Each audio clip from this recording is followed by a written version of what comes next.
Hello everyone, good morning. Dot academy के इस online platform पर एक बार फिर आपका बहुत बहुत स्वागत है। आज की क्लास में हम धारा के चुंबकीय प्रभाव के बारे में पढ़ेंगे। इसके पहले वाली क्लास में हम करंट का जो है वो 3 पार्ट कर चुके हैं। विद्युत धारा से संबंधित 3 क्लासें हमारी हो चुकी हैं इस प्लेटफॉर्म पर, जिसमें लास्ट क्लास में हमने धारा के ऊष्मीय प्रभाव यानी धारा ऊष्मा उत्पन्न करती है उससे संबंधित जो बातें थी उसको पढ़ा था, और आज की क्लास में हम पढ़ेंगे धारा के चुंबकीय प्रभावों के बारे में। तो चलिए शुरू करते हैं आज की क्लास को।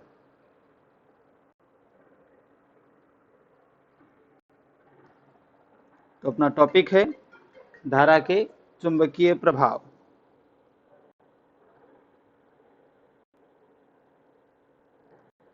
विद्युत धारा के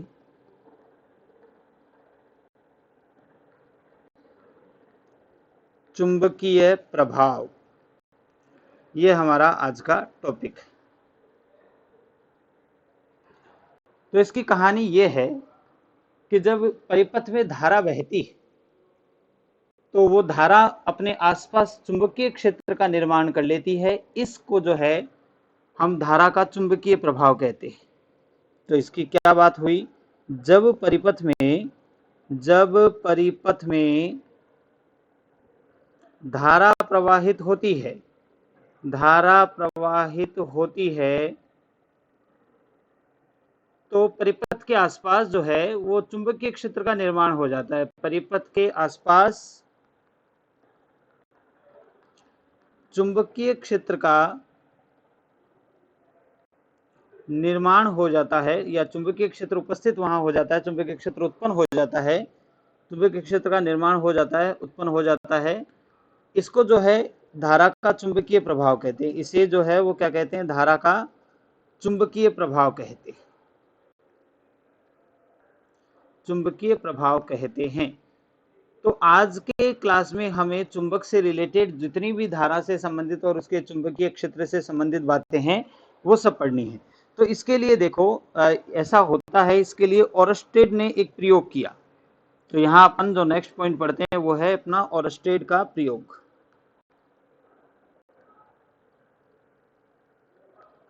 ओरस्टेड का प्रयोग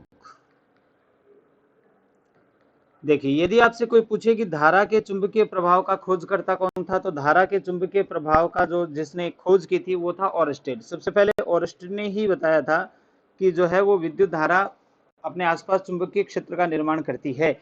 और इसके लिए ओरस्टेड ने एक सिंपल सा एक्सपेरिमेंट किया, और उस एक्सपेरिमेंट में उसने क्या किया कि एक बैटरी लगाई गई, एक कुंजी लगाई गई, और उसके पास में एक सिंपल सा ये जो परिपथ बना के यहाँ रख दिया गया, और इसके पास जो है वो चुंबकीय सुई रख दी गई। इसको ठीक से बना देते हैं। इसके पास जो है वो इस तरह से चुंबकीय सुई रख दी गई, और चुंबकीय सुई जो है वो धारा की दिशा को बताती है। तो अब उसने देखा क्या, उसने 4 बातें नोटिस की। पहला तो ये नोटिस किया कि जब परिपथ में धारा प्रवाहित होती है तो उसके आसपास जो है वो क्या हो जाता है, चुंबकीय क्षेत्र उत्पन्न हो जाता है। पहली बात तो ओरस्टेड ने ये नोटिस की। इसी को धारा का चुंबकीय प्रभाव कहा जाता है। ये हमने पीछे वाले पॉइंट में पढ़ लिया। इसके अलावा जो है उसने क्या क्या बातें नोटिस की।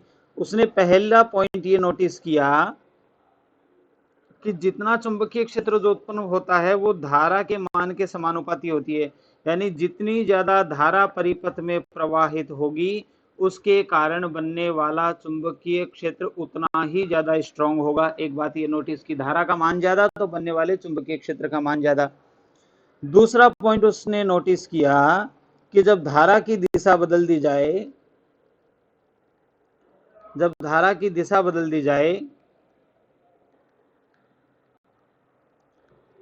दी जाए तो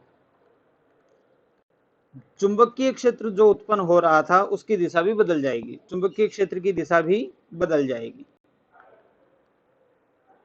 दूसरा पॉइंट ये नोटिस किया। तो ये सब बातें पॉइंट टू पॉइंट थ्योरी की हैं, और इससे रिलेटेड आपके पास क्वेश्चन जो है वो एग्जाम्स में पूछा जा सकता है। तो सबसे पहला पॉइंट ओरस्टेड के नियम से क्या निकल के आता है कि धारा, यदि परिपथ में धारा का मान ज्यादा होगा तो उसके कारण जो चुंबकीय क्षेत्र बनता है उसका मान भी ज्यादा होगा। यदि आप अपने परिपथ में धारा की दिशा को बदल देंगे तो बनने वाले चुंबकीय क्षेत्र की दिशा भी क्या हो जाएगी, बदल जाएगी।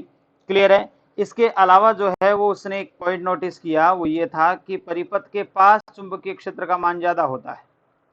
परिपथ के पास चुंबकीय क्षेत्र का मान होता है अधिक, और परिपथ से दूर जाने पर चुंबकीय क्षेत्र का जो मान है वो घटता जाता है, चुंबकीय क्षेत्र का मान कम होता जाता है। तो ये चार बातें इसने नोटिस की, मान कम होता जाता है। अब आप कहेंगे कि पॉइंट तो 3 है, ये चौथा पॉइंट कि धारा के कारण चुंबकीय क्षेत्र उत्पन्न होता है, एक तो ये नोटिस किया, और 3 इसके पॉइंट है। धारा के मान के समानुपाती होता है, दिशा बदलने पर बनने वाले चुंबकीय क्षेत्र की दिशा भी बदल जाती है, और परिपथ के पास चुंबकीय क्षेत्र का मान ज्यादा होता है और दूर जाने पर कम होता है। यहाँ पर मैं आपको एक चीज और, यहाँ पे थोड़ा सा इंपॉर्टेंट पॉइंट है, उस वैज्ञानिक का नाम पूछा जाता है तो वो आप याद रखना। ऑरस्टेड ने यह बताया था कि परिपथ के पास चुंबकीय क्षेत्र का निर्माण होता है, लेकिन उसका चुंबकीय क्षेत्र का मान कितना होता है, इस मान की गणना बायो सावर्ट नाम के वैज्ञानिकों ने की थी। दो वैज्ञानिक थे, बायो और सावर्ट। तो बायो और सावर्ट नाम के वैज्ञानिकों ने चुंबकीय क्षेत्र के मान की गणना की। तो ये भी पॉइंट ध्यान में रखना कि ऑरस्टेड ने यह बताया था कि धारा के कारण चुंबकीय क्षेत्र उत्पन्न होता है, और बायो सावर्ट ने यह बताया था कि उसकी वैल्यू कितनी होती है। हालांकि हम यहाँ उस वैल्यू का एक्सप्रेशन या जो सूत्र है वो यहाँ नहीं पढ़ेंगे, क्योंकि वो जनरल साइंस का हिस्सा नहीं है। तो यहाँ तक की बात क्लियर है कि धारा जो है वो चुंबकीय क्षेत्र उत्पन्न करती है, इस बात की जो है ऑरस्टेड ने खोज की थी। तो चलिए इसमें नेक्स्ट पॉइंट अपन देखते हैं। यहाँ पे थोड़ा सा एक इंपॉर्टेंट कॉन्सेप्ट जो है वो आवेश के माध्यम से भी कभी कभी पूछ लेता है। तो देखिए क्या हो रहा है, आवेश की पहली स्थिति हो सकती है कि आवेश स्थिर हो, और दूसरी स्थिति हो सकती है कि आवेश गतिशील हो, और गतिशील आवेश को ही हम जो है वो क्या कहते हैं, धारा कहते हैं, और तीसरा हो सकता है कि आवेश त्वरित हो। अब यहाँ पे एक पॉइंट याद रखना, स्थिर आवेश केवल और केवल विद्युत क्षेत्र उत्पन्न करता है, विद्युत क्षेत्र उत्पन्न करता है। और ये विद्युत क्षेत्र कितना उत्पन्न करता है इसकी बात हम पहले विद्युत क्षेत्र वाले सेक्शन में कर चुके हैं। विद्युत क्षेत्र कितना होता है आवेश के कारण। गतिशील आवेश जो है यानी धारा, वो विद्युत क्षेत्र तो उत्पन्न करता ही करता है, और उसके साथ साथ अभी हमने पढ़ा, ऑरस्टेड ने कहा कि वो चुंबकीय क्षेत्र भी उत्पन्न करता है। यानी गतिशील आवेश यदि होगा, कहीं भी होगा, साधारणतः हम जो हमारे परिपथ में जो धारा की बात करते हैं वो वास्तव में आवेशों का प्रवाह है, यानी वहां आवेश गतिशील हैं। गतिशील आवेश जो है वो विद्युत क्षेत्र भी उत्पन्न करते हैं और चुंबकीय क्षेत्र भी उत्पन्न करते हैं, दोनों क्षेत्र उत्पन्न करते हैं। और त्वरित का मतलब है कि उस आवेश के पास त्वरण होगा, त्वरण होने के कारण उसका वेग जो है वो चेंज होगा, वेग में चेंज होगा, उसको हम त्वरित आवेश कहते हैं।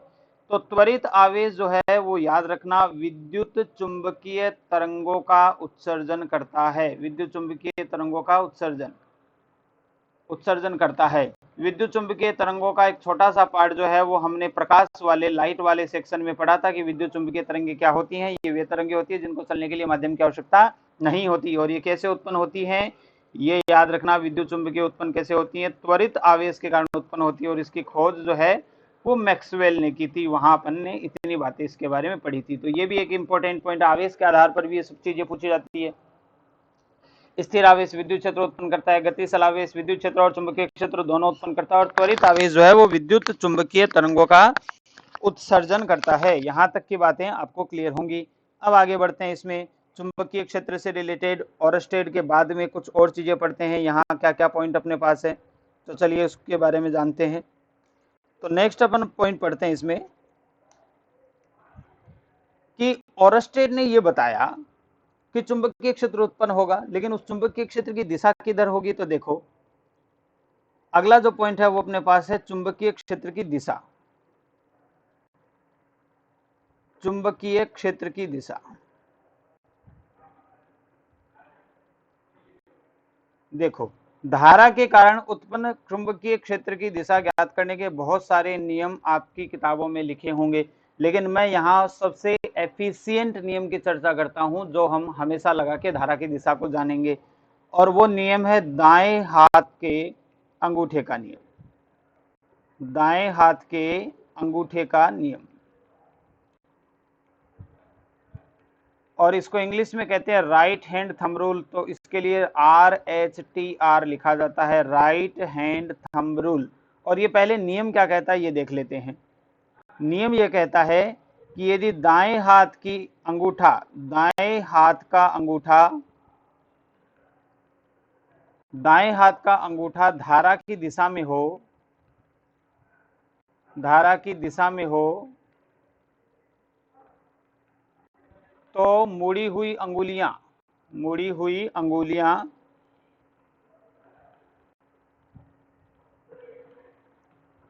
चुंबकीय क्षेत्र की दिशा को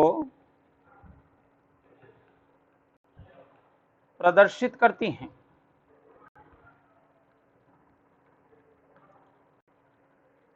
दाएं हाथ का अंगूठा जो यदि धारा की दिशा को प्रदर्शित करे तो मुड़ी हुई अंगुलियां किसको प्रदर्शित करेगी? चुंबकीय क्षेत्र की दिशा को प्रदर्शित करेगी। अब इसमें देखो ध्यान से, हम इस एग्जाम्पल को देखते हैं कि मान लीजिए आपसे ये कहा जाता है कि ये कोई तार है और इसमें धारा इस डायरेक्शन में प्रवाहित हो रही है। तो इसमें अपन लगाते हैं अंगूठे का नियम। तो दाएं हाथ का अंगूठा मैं यहाँ पे इस तरह से बना के आपको दिखा देता हूँ।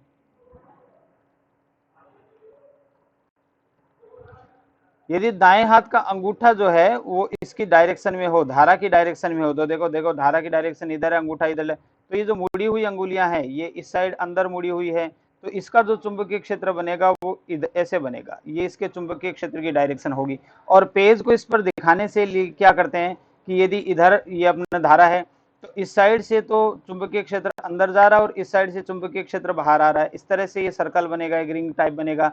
तो अंदर चुंबकीय क्षेत्र को दिखाने के लिए हम क्रॉस लगाते थे और बाहर, पेज के बाहर चुंबकीय क्षेत्र को दिखाने के लिए हम डॉट लगा देते हैं।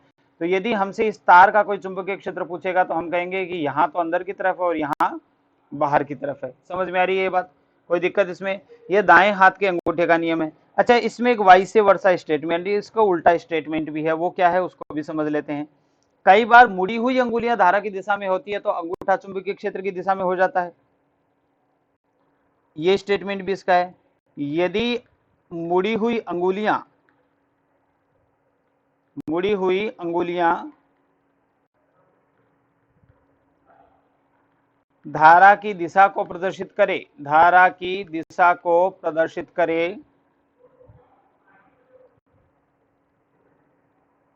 प्रदर्शित करे,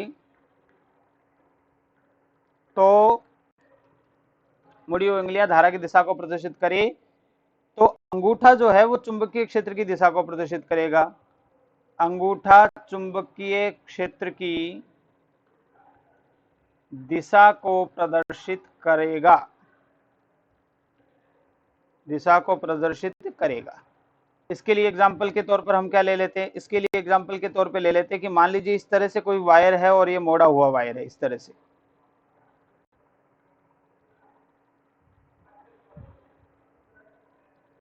इस तरह से कोई मोड़ा हुआ वायर है और धारा ऐसे बह रही है। तो अब देखो इसमें जो अंगूठा जो था ना वो इस तरह से, यहाँ पे अपन उसको दोबारा बना लेते हैं। इस बार अंगुलियां जो है वो इस तरह से मुड़कर जो है वो धारा की दिशा को दिखाएगी। तो जो ऊपर बन रहा है अंगूठा, जो ऊपर, यानी चुंबकीय क्षेत्र इस डायरेक्शन में बनेगा, नीचे से ऊपर की ओर, इस डायरेक्शन में ये चुंबकीय क्षेत्र बन जाएगा। तो दोनों स्टेटमेंट सही है राइट हैंड थंब रूल के। अंगूठा यदि धारा की दिशा में होगा तो अंगुलियां चुंबकीय क्षेत्र की दिशा को प्रदर्शित करेगी, और यदि धारा की दिशा में अंगुलियों को सेट कर ले तो अंगूठा चुंबकीय क्षेत्र की दिशा को प्रदर्शित करेगा। इतनी बात क्लियर है? चलिए, हालांकि और भी नियम है, स्नो नियम है, दक्षिण वृत्त पेच का नियम है, बहुत सारे इसके लिए नियम दिए हुए हैं, लेकिन हम जो है वो इसी नियम के आधार पर डायरेक्शन को निकालने की कोशिश करेंगे। अब बात आती है नेक्स्ट पॉइंट पर कि चुंबकीय क्षेत्र होता ही क्या है और इसका सिंबल क्या होता है, मात्र क्या होता है, इसके बारे में चर्चा कर लेते हैं। तो नेक्स्ट हेडिंग लगाते हैं हम, चुंबकीय क्षेत्र क्या होता है। चुंबकीय क्षेत्र क्या होता है? देखिए, वैसे तो ये चुंबकीय क्षेत्र दो तरीके से बन सकता है। एक तो धारा से बन सकता है जैसा ओरस्टेड ने बताया था, और एक चुंबक के आसपास उसका खुद का क्षेत्र होता है। तो दो तरीके से आपको चुंबकीय क्षेत्र प्राप्त हो सकता है। क्या होता है ये चुंबकीय क्षेत्र, क्या परिभाषा होती है इसकी? किसी चुंबक के चारों ओर का वह क्षेत्र जहां तक उस चुंबक के प्रभाव को महसूस किया जा सके क्या कहलाता है? चुंबकीय क्षेत्र कहलाता है। किसी चुंबक के चारों ओर का वह क्षेत्र, चुंबक के चारों ओर का वह क्षेत्र जहां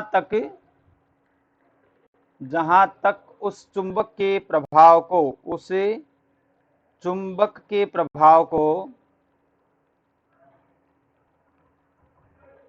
महसूस किया जा सके, महसूस किया जा सके, उसे क्या कहते हैं? चुंबकीय क्षेत्र कहते हैं। अब आप ये ध्यान में रखना यहाँ पे कि जरूरी नहीं है कि चुंबक से ही चुंबकीय क्षेत्र उत्पन्न हो। किससे उत्पन्न हो सकता है? कोई धारावाही परिपथ है, ऐसा परिपथ जिसमें धारा बह रही हो, वो भी चुंबकीय क्षेत्र को उत्पन्न कर सकता है। यानी धारावाही परिपथ वास्तव में किसकी तरह व्यवहार करता है? चुंबक की तरह ही व्यवहार करता है। कितनी बात यहाँ तक क्लियर आपको? चलिए, तो ये पॉइंट हो गया कि चुंबकीय क्षेत्र क्या होता है। अब आते हैं इसके बारे में बात करते हैं कि पहली बात तो यह है कि एक सदिश राशि है। चुंबकीय क्षेत्र जो है वो क्या है? सदिश राशि है। इसकी दिशा जानने की जरूरत होती है, दिशा की बात हम ऊपर कर चुके हैं। चुंबकीय क्षेत्र जो है वो कैसी राशि है? एक सदिश राशि है, एक सदिश राशि है। और नेक्स्ट इसमें बात करें कि इसका जो मात्रक होता है वो टेस्ला होता है। मात्रक क्या होता है इसका? टेस्ला होता है, टेस्ला, और इसको लिखते हैं टी से। और इसका जो सिंबल होता है, चुंबकीय क्षेत्र को बी से प्रदर्शित करते हैं। तो चुंबकीय क्षेत्र को कैसे लिखते हैं? बी से। चुंबकीय क्षेत्र को बी से प्रदर्शित करते हैं, बी से प्रदर्शित करते हैं। क्लियर है यहां तक की बात? चलिए, तो ये चुंबकीय क्षेत्र की कहानी हो गई। इसके बाद में अपन बात करते हैं चुंबकीय क्षेत्र रेखाओं किसे कहते हैं और उसकी क्या क्या विशेषताएं होती है। इसके पहले हमने विद्युत क्षेत्र जब पढ़ा था तो विद्युत क्षेत्र के रेखाओं की भी बात की थी और वहां पे अपन ने उसके सारे प्रॉपर्टीज की बात की थी। यहां हम बात करेंगे चुंबकीय क्षेत्र रेखाएं क्या होती हैं और उनकी क्या क्या विशेषताएं होती हैं। तो अगला जो अपना पॉइंट हो गया वो हो गया चुंबकीय क्षेत्र रेखाएं। चुंबकीय क्षेत्र रेखाएं, electric field line, sorry magnetic field lines, चुंबकीय क्षेत्र रेखाएं। तो देखिए भैया ये क्या चीज है? किसी चुंबक के चारों ओर चुंबकीय क्षेत्र को प्रदर्शित करने के लिए काल्पनिक रेखाओं का एक समूह खींचा जाता है। उन काल्पनिक रेखाओं के समूह को जो है वो क्या कहा जाता है? चुंबकीय क्षेत्र रेखाएं कहते हैं। क्या पॉइंट हो गया इसका? चुंबक के चारों ओर, चुंबक के चारों ओर जो चुंबकीय क्षेत्र उत्पन्न होता है उसको प्रदर्शित करने के लिए, काल्पनिक रेखाओं का समूह होता है। काल्पनिक रेखाएं खींची जाती हैं और इन रेखाओं के समूह को जो है वो क्या कहा जाता है? चुंबकीय क्षेत्र रेखाएं कहा जाता है। अब पॉइंट टू पॉइंट हम इनके बारे में जानकारी लेते हैं। तो जैसे कोई चुंबक है, ये मान लीजिए कोई चुंबक है और चुंबक के दो ध्रुव होते हैं हमेशा। कौन सा? एक तो नॉर्थ पोल होता है और एक साउथ पोल होता है। चुंबकीय क्षेत्र की जो लाइन है ना, वो चुंबकीय क्षेत्र की जो लाइन है वो हमेशा नॉर्थ से किधर जाती है? साउथ की ओर जाती है। नॉर्थ से साउथ की ओर जाती है, यहां से घूम के साउथ की ओर, ये इधर से घूम के साउथ की ओर। एक लाइन यहां से गुजरी जो यहां घूमकर इधर चली जाएगी, इस तरह से। और चुंबक के अंदर जो है वो इसकी डायरेक्शन साउथ से नॉर्थ होती है। तो ये पॉइंट बड़ा इंपॉर्टेंट है। क्या पॉइंट है? कि चुंबकीय क्षेत्र रेखाओं की जो दिशा है, चुंबकीय क्षेत्र रेखाओं की दिशा, इसके बारे में यदि हम पूछें तो चुंबक के जो बाहर है, चुंबक के बाहर इसकी डायरेक्शन होती है नॉर्थ पोल से साउथ पोल की ओर, है ना। और चुंबक के अंदर जो है, अंदर इसकी जो दिशा होती है वो होती है साउथ पोल से नॉर्थ पोल की ओर। अब देखो वहां जो विद्युत क्षेत्र रेखाएं पड़ी थी वो क्या थी? प्लस से शुरू हो रही थी और माइनस पर आके खत्म हो रही थी, है ना। वहां पे वापस ऐसी कोई लाइन नहीं थी जो माइनस से प्लस की ओर जाती हो, लेकिन यहाँ है नॉर्थ से साउथ की ओर जाती है, फिर अंदर जो है वो साउथ से नॉर्थ की ओर भी आती है। इसका मतलब ये हुआ, नेक्स्ट पॉइंट हम यहाँ लिख सकते हैं कि चुंबकीय क्षेत्र रेखाएं जो हैं वो बंद लूप बनाती हैं। अब देखो विद्युत क्षेत्र रेखाएं बंद लूप नहीं बनाती, लेकिन चुंबकीय क्षेत्र रेखाएं बंद लूप का निर्माण करती हैं। तो चुंबकीय क्षेत्र रेखाएं जो हैं वो क्या करती हैं, बंद लूप का निर्माण करती हैं, बंद लूप बनाती हैं, बंद लूप का निर्माण करती हैं। ये पॉइंट भी ध्यान में रखना। विद्युत क्षेत्र रेखाएं बंद लूप नहीं बनाती, जबकि चुंबकीय क्षेत्र रेखाएं बंद लूप बनाती हैं। क्लियर है यहां तक की बात? चलिए अब इसमें नेक्स्ट जो पॉइंट है वो बाकी वही बातें हैं कि दो चुंबकीय क्षेत्र रेखाएं एक दूसरे को कभी नहीं काटेंगी, है ना। ये सब बातें वहां भी अपन ने पढ़ी थी, यहाँ भी है। चुंबकीय क्षेत्र रेखाएं जहां सघन होती है वहां चुंबकीय क्षेत्र का मान ज्यादा होता है, जहां विरल यानी दूर दूर होती है वहां चुंबकीय क्षेत्र का मान कम है। ये दोनों पॉइंट यानी एक दूसरे को नहीं काटेंगी, सघन पर मान ज्यादा होगा, विरल पर मान कम होगा। ये पॉइंट हमने विद्युत क्षेत्र रेखाओं के बारे में भी पढ़े थे, ये दोनों सेम है। दोनों में जो विशेष अंतर है वो यही है कि चुंबकीय क्षेत्र रेखाएं बंद लूप बनाती है, जबकि विद्युत क्षेत्र रेखाएं बंद लूप नहीं बनाती। तो ये छोटा सा पार्ट है चुंबकीय क्षेत्र रेखाओं के बारे में। चलिए अगला पॉइंट अपन पढ़ते हैं, चुंबकीय फ्लक्स किसे कहते हैं। तो नेक्स्ट पॉइंट है अपना चुंबकीय फ्लक्स। चुंबकीय फ्लक्स, तो चुंबकीय फ्लक्स की कहानी यह है कि मान लीजिए चुंबकीय क्षेत्र में कोई एरिया रखा हुआ है, कोई वस्तु रखी है जिसके क्षेत्रफल से चुंबकीय क्षेत्र लाइनें गुजर रही हैं। तो चुंबकीय क्षेत्र में रखे किसी पृष्ठ से गुजरने वाली चुंबकीय क्षेत्र बल रेखाओं की संख्या को जो है वो चुंबकीय फ्लक्स कहते हैं। क्या परिभाषा है? चुंबकीय क्षेत्र में रखे किसी पृष्ठ से लंबवत गुजरने वाली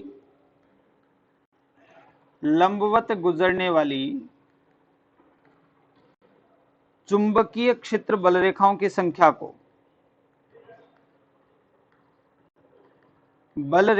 संख्या को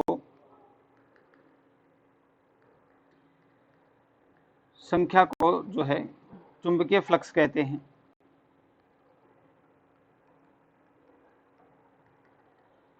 चुंबकीय फ्लक्स कहते हैं। अब ये जो चुंबकीय फ्लक्स है ये फाई से प्रदर्शित किया जाता है, फाई से प्रदर्शित किया जाता है। और इसका जो सूत्र होता है फाई बराबर B vector dot A vector. अब मैं यहाँ पे एक छोटी सी चीज बता दूं कि ये मैंने जो पॉइंट लगाया है ना, इसका मतलब है डॉट प्रोडक्ट। और ये डॉट प्रोडक्ट क्या है भाई? देखो सदिश राशियों को गुणा करने के दो तरीके हैं, एक तो होता है डॉट प्रोडक्ट और एक होता है क्रॉस प्रोडक्ट। तो डॉट प्रोडक्ट क्या होता है? जब दो सदिश राशियों के गुणा से एक अदिश राशि आती है तो उसको डॉट से दिखाते हैं, और जब दो सदिश राशियों के गुणा से एक सदिश राशि प्राप्त होती है तो उसको क्रॉस से दिखाते हैं। फिलहाल ये डॉट से मतलब इस राशि का और इस राशि का गुणा किया गया। कौन सा गुणा किया गया है? डॉट प्रोडक्ट किया गया है। तो जाहिर सी है इससे जो राशि प्राप्त होगी वो अदिश राशि प्राप्त होगी। तो चुंबकीय फ्लक्स जो है वो कैसी राशि है? अदिश राशि है, अदिश राशि है। अब अगला पॉइंट है इसका मात्रक का, बड़ा इंपॉर्टेंट पॉइंट है ये, देखना ध्यान से। या तो इसका मात्रक हम सूत्र से लिखते हैं, तो ये बना बी और ए बना। तो बी का मात्रक जो होता है वो तो होता है टेस्ला और ए का मात्रक होता है मीटर स्क्वायर। तो या तो इसका मात्रक होता है टेस्ला इंटू मीटर स्क्वायर, और एसआई सिस्टम में इसका सीधा सीधा मात्रक लिखा रहता है वेबर। तो ये दोनों चीजें आपको याद रखनी है, या तो इसका मात्रक क्या होगा? टेस्ला इंटू मीटर स्क्वायर, या फिर इसका मात्रक क्या होगा? वेबर होगा। इतनी बात क्लियर है? चलिए अब अगला है इसका नेक्स्ट पार्ट। यहां तक ओरस्टेड की कहानी थी, और इसके आगे जो है वो फेराडे की कहानी पढ़ते हैं, विद्युत चुंबकीय प्रेरण। उससे रिलेटेड भी बहुत सारे इंपॉर्टेंट क्वेश्चन बनते हैं। तो अगला जो अपना पॉइंट हुआ वो हुआ विद्युत चुंबकीय प्रेरण। विद्युत चुंबकीय प्रेरण, ये कहानी वैसे ओरस्टेड के नियम से जस्ट उल्टी है। ओरस्टेड ने वास्तव में ये बताया था कि धारा से चुंबकीय क्षेत्र का बनता है, और यहां पर यह बताया गया है कि चुंबकीय क्षेत्र से धारा का निर्माण भी हो सकता है विशेष परिस्थितियों में। तो देखो दोनों बातें ध्यान रखना। ओरस्टेड का जो नियम है उसको वो कहता है धारा चुंबकीय क्षेत्र का निर्माण करती है, और यहाँ पे अपन पढ़ेंगे कि चुंबकीय क्षेत्र से जो है वो किसका निर्माण होता है? धारा का निर्माण हो सकता है। तो चलिए इसके बारे में अपन जानते हैं कि विद्युत चुंबकीय प्रेरण आखिर क्या होता है। तो विद्युत चुंबकीय प्रेरण की परिभाषा के हिसाब से हुआ कि जब किसी कुंडली से संबद्ध चुंबकीय फ्लक्स के मान में परिवर्तन होता है तो कुंडली में एक धारा उत्पन्न हो जाती है जिसे प्रेरित विद्युत धारा कहते हैं, और इस घटना को प्रेरित विद्युत वाहक बल कहते हैं। देखो इसका क्या है, जब किसी कुंडली, कोई भी कुंडली है जो विद्युत क्षेत्र में रखी हुई है, जब किसी कुंडली से संबद्ध चुंबकीय फ्लक्स के मान में क्या होता है, परिवर्तन होता है, तो इस परिवर्तन के कारण क्या होगा, वहां विद्युत वाहक बल बनेगा। विद्युत वाहक बल का सीधा सीधा मतलब है वोल्टेज बनेगा। उस कुंडली में क्या बनने लग जाएगा, वोल्टेज बनने लग जाएगा, और इस वोल्टेज के कारण उस कुंडली में क्या होने लग जाएगी, धारा प्रवाहित होने लग जाएगी। इस पूरी घटना को क्या कहा जाता है, विद्युत चुंबकीय प्रेरण कहा जाता है। दोबारा से देख लीजिए, मैंने क्या कहा कि कोई चुंबकीय क्षेत्र है, उस चुंबकीय क्षेत्र में कोई कुंडली रखी है, यदि किसी कारण से फाई में परिवर्तन होता है, चुंबकीय फ्लक्स के मान में परिवर्तन होता है, तो वहां उस कुंडली में क्या बनने लग जाता है, एक वोल्टेज बनने लग जाता है, और उस वोल्टेज बनने के कारण कुंडली में धारा प्रवाहित होने लग जाती है, और इस पूरी घटना को क्या कहा जाता है, विद्युत चुंबकीय प्रेरण कहा जाता है। क्लियर है, यहाँ पर सिंपल सा लॉजिक है। अब बात आती है कि ये फाई में परिवर्तन अनिवार्य घटना है, इसमें क्या होना चाहिए, चेंज होना चाहिए। अब इसमें चेंज कैसे कैसे हो सकता है, देखो फाई का सूत्र क्या है, या तो बी ए, यही तो था बी डॉट ए, और डॉट को हटाएं तो यहाँ पे एक सूत्र आप याद रखना कि इनके साथ में cos थीटा लगता है। तो फाई चेंज तब हो सकता है जब या तो चुंबकीय क्षेत्र का मान बदले, या कुंडली का क्षेत्रफल बदले, या फिर दोनों के बीच का कोण बदले। तो ये सिंपल सा लॉजिक है कि बी का मान चेंज हो जाएगा तो विद्युत चुंबकीय प्रेरण की घटना होगी, कुंडली का क्षेत्रफल चेंज हो जाए तो चुंबकीय प्रेरण की घटना होगी, या दोनों के बीच का कोण चेंज हो जाए तो चुंबकीय प्रेरण की घटना होगी। तो ये विद्युत चुंबकीय प्रेरण की घटना का परिभाषा हुआ कि विद्युत चुंबकीय प्रेरण क्या होता है, कैसे करते हैं, वगैरह वगैरह। इसका एक थोड़ा सा देखिए कि यहाँ पर मान लीजिए किस तरह से इसका एक डेमोन्स्ट्रेशन देखते हैं। मान लीजिए कि ये कोई चुंबक है, ये कोई चुंबक है और इसके सामने कोई कुंडली बनाकर रखी है ऐसे। मान लीजिए ये कोई कुंडली है और इस कुंडली से हम एक गैल्वेनोमीटर जोड़ देते हैं। गैल्वेनोमीटर धारा का संसूचन करता है, देखता है कि धारा है या नहीं है।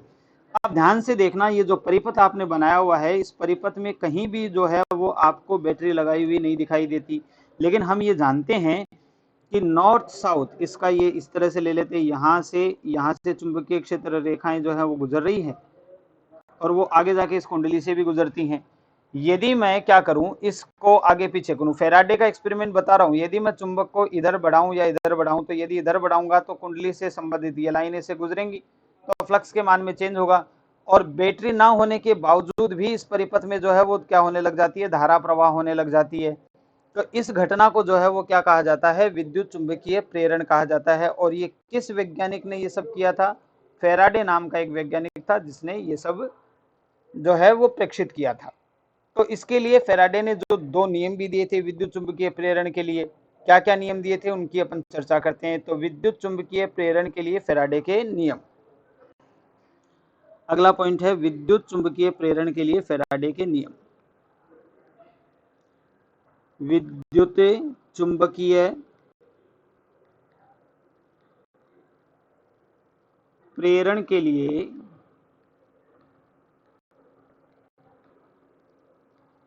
फेराडे के नियम। देखो फेराडे ने दो नियम दिए थे।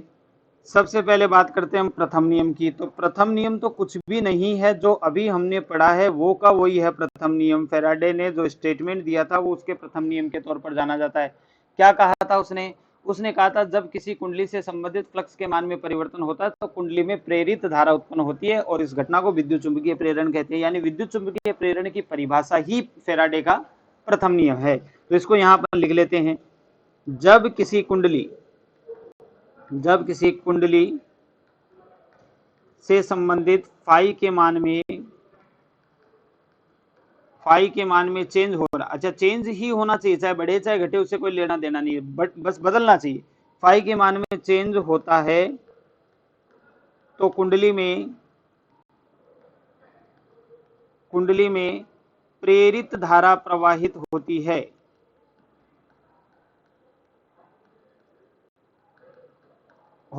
इस घटना को क्या कहा जाता है? विद्युत चुंबकीय प्रेरण कहा जाता है।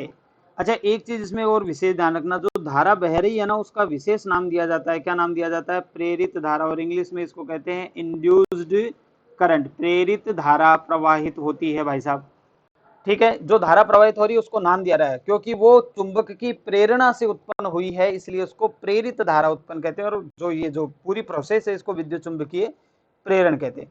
और दूसरे नियम में उसने ये बताया कि जो विद्युत वाहक बल बनता है, यानी जो वोल्टेज कुंडली में बनता है, वो कितना होता है। तो द्वितीय नियम की अपन बात करें, द्वितीय नियम, और इस नियम में उसने बताया कि प्रेरित विद्युत वाहक बल, यानी धारा बह रही है, इसका मतलब बैटरी भी तो बन रही है, वोल्टेज बन रहा है, तभी तो धारा बह रही है। तो जो वोल्टेज बनता है उसका मान फ्लक्स में परिवर्तन की दर के बराबर होता है। क्या परिभाषा, क्या नियम दिया? प्रेरित विद्युत वाहक बल का मान, प्रेरित विद्युत वाहक बल, इसको शॉर्ट में कहते हैं ईएमएफ, इंड्यूस्ड ईएमएफ, सॉरी, प्रेरित विद्युत वाहक बल, इंड्यूस्ड इलेक्ट्रोमोटिव फोर्स। प्रेरित विद्युत वाहक बल का मान फ्लक्स में परिवर्तन की दर, फ्लक्स में परिवर्तन की दर के तुल्य होता है। यानी जो वोल्टेज बनता है, उस वोल्टेज का जो मान है वो फ्लक्स में परिवर्तन की दर के बराबर होता है। यानी हमारे हिसाब से जो है वो ई विद्युत वाहक बल का मान किसके बराबर हो गया? D phi upon D T, यानी फ्लक्स में परिवर्तन की दर के बराबर हो गया। इतनी बात क्लियर है? अच्छा, यदि कुंडली में एन फेरे हों, यदि कुंडली में एन फेरे हों, तो एन फेरों का मतलब क्या है? देखो, एक तो ये कुंडली है, एक ही फेरा है इसमें, और ये कुंडली है, इसमें बहुत सारे फेरे हैं। तो यदि एन फेरा हो तो एक में जितना फ्लक्स चेंज होगा, बाकी सब में उतना ही फ्लक्स होगा। तो ये जो प्रेरित विद्युत वाहक बल का मान है वो एन से मल्टीप्लाई हो जाएगा। तो D phi by upon D T, ये फॉर्मूला तब लगेगा जब कुंडली में फेरों की संख्या एन हो। और यदि सिंपल सा लॉजिक है, यदि एक ही फेरा है तो फ्लक्स में जितना परिवर्तन हो रहा है उसकी दर के बराबर ही विद्युत वाहक बल जो है वो प्रेरित होता है। क्लियर है यहां तक की बात? चलिए, अब इसमें आगे अपन देखते हैं। तो इसके बाद में एक और नियम दिया गया, वो नियम था लेंज का नियम। किसका नियम? लेंज का नियम। तो वो भी बड़ा इंपॉर्टेंट है, लेंज का नियम भी। तो चलिए उसकी भी चर्चा यहाँ थोड़ी सी कर लेते हैं। प्रेरित विद्युत वाहक बल यानी या जो यहाँ प्रेरण की जो घटना पढ़ रहे हैं उसी से संबंधित है। तो अगला पॉइंट है लेंज का नियम। लेंज का नियम, लेंज ये कहता है कि प्रेरित विद्युत वाहक बल या प्रेरित विद्युत धारा जो उस कुंडली में बहेगी प्रेरण की वजह से, उसकी दिशा इस प्रकार होती है कि वह उन्हीं कारणों का विरोध करती है जिसके कारण उनकी उत्पत्ति हुई है, जिसके कारण वो बनी है, जिस कारण के कारण वो धारा उत्पन्न हुई है, उन्हीं कारणों का विरोध करती है। ये लेंज का नियम है। तो देखो, इस बात को ध्यान से देखते हैं। प्रेरित विद्युत वाहक बल या प्रेरित धारा की दिशा, प्रेरित विद्युत वाहक बल, प्रेरित विद्युत वाहक बल या प्रेरित धारा की दिशा, प्रेरित धारा की दिशा इस प्रकार होती है कि, इस प्रकार होती है कि वह उन कारणों का विरोध करती है, वह उन कारणों का विरोध करती है जिसके कारण उसकी उत्पत्ति हुई है।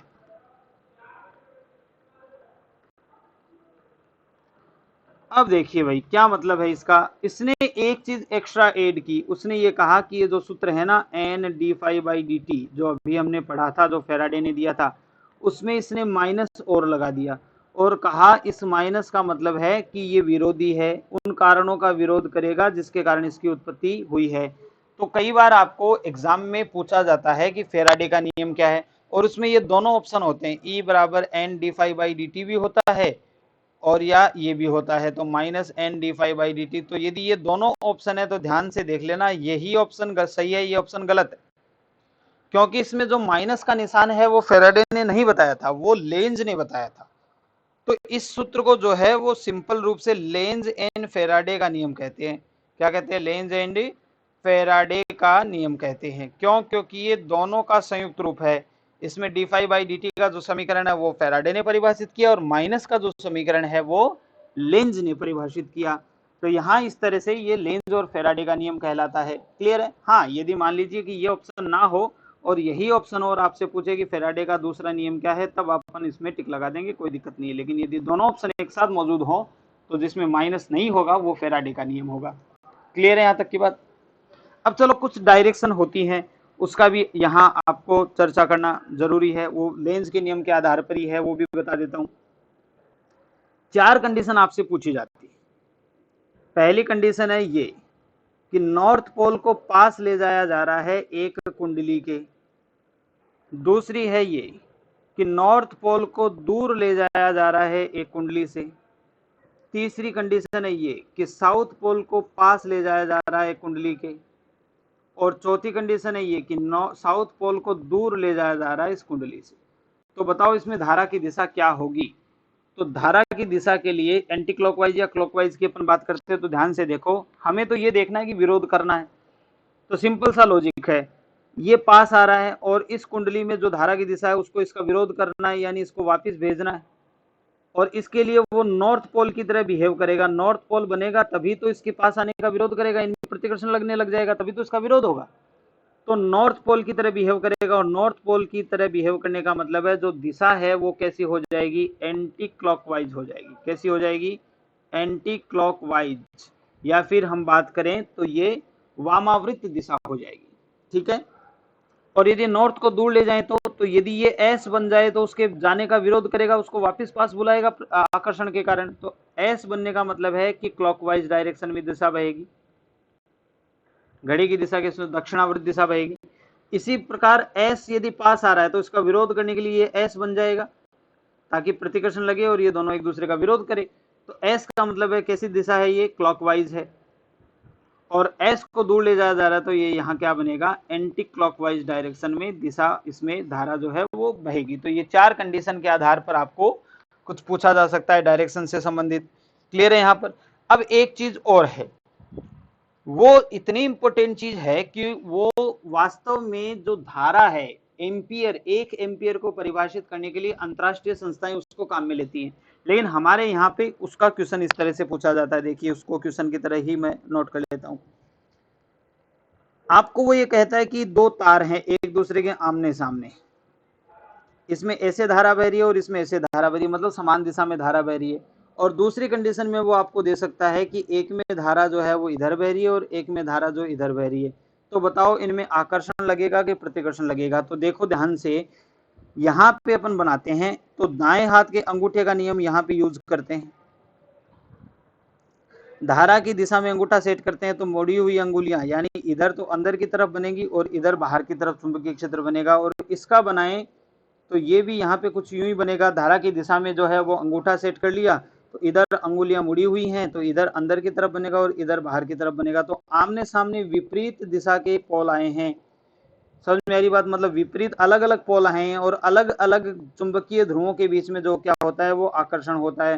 तो यदि 2 तार होते हैं और उनमें धारा समान दिशा में बहती है तो वे दोनों एक दूसरे को आकर्षित करेंगे, और यदि धारा विपरीत दिशा में बहती तो एक दूसरे को क्या करेंगे? प्रतिकर्षित करेंगे। ये पॉइंट भी याद रखना। इसीलिए जो हमारी जो सप्लाई वायर होती है उनके बीच में गैप छोड़ा जाता है ताकि जब ये दूसरे को आकर्षित करें तो एक दूसरे से टकरा ना जाए।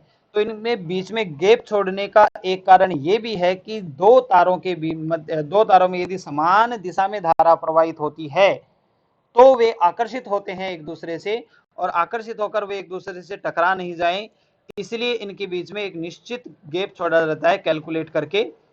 तो यहाँ भी ये कारण है। तो ये ध्यान रखना कि समान दिशा में धारा बहेगी तो आकर्षण लगेगा और विपरीत दिशा में धारा बहेगी तो प्रतिकर्षण लगेगा।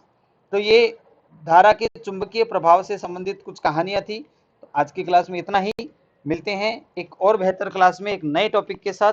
तब तक के लिए बने रहिए हमारे यूट्यूब चैनल डॉट अकेडमी से।